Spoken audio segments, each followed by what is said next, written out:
Bungtod. Nara nagsidlit ang tubig ang init. Atong bisitahon ug atong ma-experience karon kining usa ka hot spring nga matod pa usas mga lumulupyo nga atong nahinabi karong adlaw makaayo kining maong init nga tinubdan sa mga sakit-sakit nga ilang gipamatyag sa panglawas ug aniata karon sa sitio mainit Guadalupe, Carcar City. Tubig nga imong gibuwad sa utong larok. Mao ni siya ato ang ma-feel ma-experience karon. Tubig sa utong larok nga gibuwad. Tubig sa planggana nga gibuwad sa utong larok. Nani kainit ang tubig. So magwantara. Mura siyang therapy. Kunya ang iyang baho. Naasay baho ang tubig. Kaya doon na sa klases mga nani bitang ng gawas. Mura puti-puti. Makita na ito ang guys tubig. Kanang cave number 3, cave number 2, ang cave number 1 lapos-lapos mo na view. So isa igbaw ning kabunturo na dunay daghang langob. Kasi itong pangan palihog.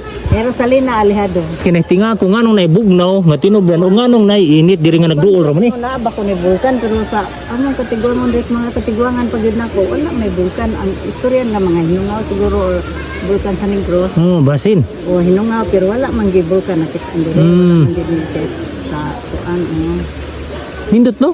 Talagsaon pod. Kay ang sasigihan akong kaligo, bugnaw ra man gyud nga spring water niya.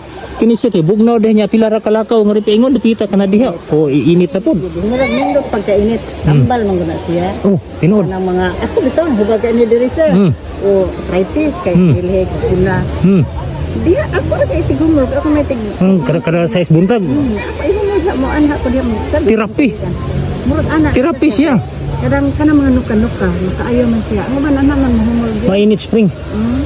Therapy siya kay ang iyang kainit di man pud sobra. Dili siya init di para na nga rin malabuyo. Di sad sila gikan sila dito, sad sila kay murag init ra gyud, mapasok sila. Sobra ra pod. Oh. Nasi kagalingong baho nga dili sama sa cold spring dito sa unahan. First time nako maligo og hot spring. Kilid aning bungtod. Init. Init siya. Nga ayang ka init, dili super init nga di magwanta. Pero siya tubig sa planggana nga gibuwad sa adlaw.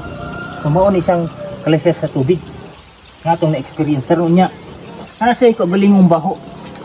Nga dili na ito pwede ikumpara sa cold spring dito. Nga risko ang iyang baho. Pero apan kini siya, mura bitaw binuka nga tubig. Ang iyang amoy, iyang lasa. O init. So wag gitugnaw kung ari ka maligo kay ang tubig nga naglusot ani ulbo aning maong kilit bungtod. Ang tanawon to? Dagkong gamot sa kahoy. Anya bungtod.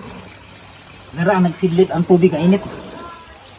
Kung napatay saktong oras, kung naalang kita saktong oras karon, kining maong bungtod sa Barangay Guadalupe, tulo ka langob ang ato untang ma-experience nga atong gustong adtuon karon. Apan kay ang oras ato karon alas 4 na sa hapon.